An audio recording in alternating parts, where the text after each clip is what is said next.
បាទជំរាបសួរពុកម៉ែបងប្អូនទាំងអស់គ្នាឥឡូវនេះគឺថាពួកខ្ញុំបានមកដល់ហើយផ្ទះលោកឈៀងនិងចយាដែលជួយផ្ដើមឡើងពីគាត់ជួយជាមូលនិធិជួយដល់រយៈកងទ័ពក៏ដូចជាបងប្អូនវាស័ក្តិហើយជំនួយរបស់គាត់គឺមានច្រើនដែរបាទមានសាច់ជ្រូកម៉ាគីឡូទាំងអស់ហើយជា2គីឡូ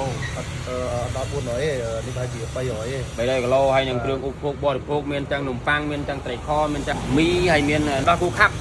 បាទនិយាយទៅច្រើនបាទអញ្ចឹងគឺអរគុណមែនទែនដល់លោកឈៀងចយាព្រមទាំងលោកប៉ាព្រមទាំងបងប្អូនទាំងអស់អ្នកភូមិយើងនេះគេភូមិអីគេថ្មីបាទភូមិថ្មីបាទខណ្ឌដង្កោ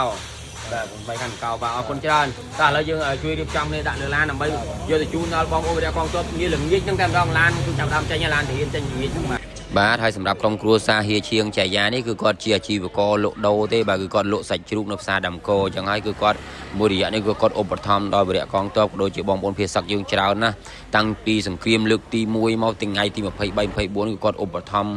អស់រាប់តោនណាប្រហែលចូល3 4តោនសាច់ជ្រូកអញ្ចឹងគឺថាខ្ញុំបាទគឺអរគុណមែនទែនដល់ក្រុមគ្រួសារហៀឈៀងនិងចយាហើយនឹងព្រមទាំងអ្នកភូមិថ្មីយើងណានៅខាងខណ្ឌដង្កោរាជធានីភ្នំពេញហ្នឹងដែលបានជួយនៅ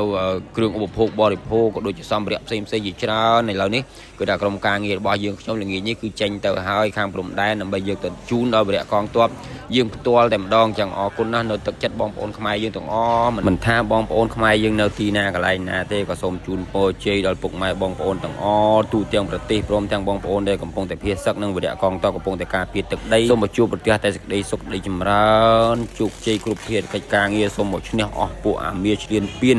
សៀមសូមឲ្យវិនិច្ឆ័យសន្តិអាសេសតោ